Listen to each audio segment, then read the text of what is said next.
Começa agora. Diário Econômico PicPay. Uma análise das principais informações que impactam os mercados, A economia global e do Brasil. Apresentação Marco Caruso. Fala, turma, bom dia. Hoje é terça, 2 de julho, e este é o seu Diário Econômico. O calor no dólar não para, ele foi bater 5,68 na máxima de ontem contra o nosso real. Os nossos pares emergentes também perderam, só que o Brasil segue jogando mais lenha nessa fogueira. Aquela máxima de que entre os preços financeiros só o dólar sensibilizaria Brasília ainda não parece estar valendo. Bom, na verdade, esse nível de dólar parece estar se incomodando alguns, só que o diagnóstico ainda parece estar longe de estar certo, a meu ver.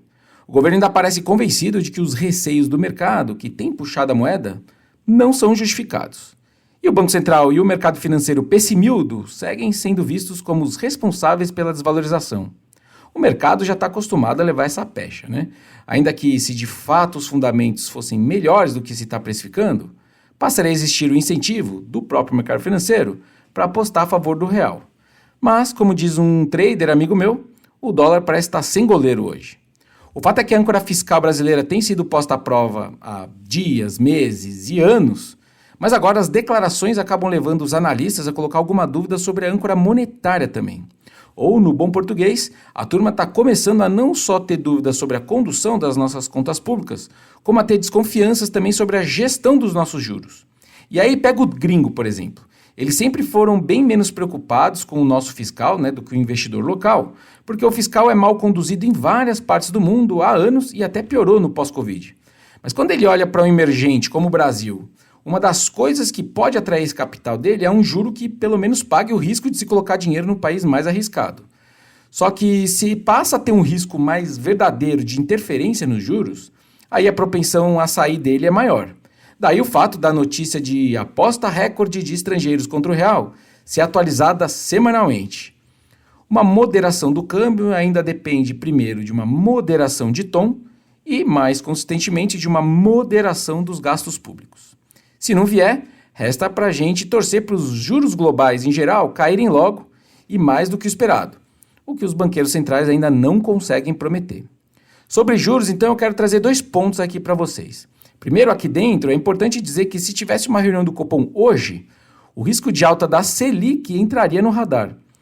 Olhando só para o câmbio, por exemplo, com 5,30, a inflação que o BC estimava para 2025 chegava em 3,4%, ou seja, já estava acima dos 3% que é a meta. Com esses 6,5%, 7% de desvalorização do câmbio que a gente viu nos últimos dias, esse IPCA poderia ir para 3,6% nas contas dele, até com 2026 sofrendo alguma desancoragem da meta de 3%. Então aquilo que parecia prêmio da curva curta de juros aqui no Brasil, ou um exagero que já estava precificando a possibilidade da Selic subir, talvez já não pareça tão loucura assim mais. O segundo ponto sobre juros vem lá de fora.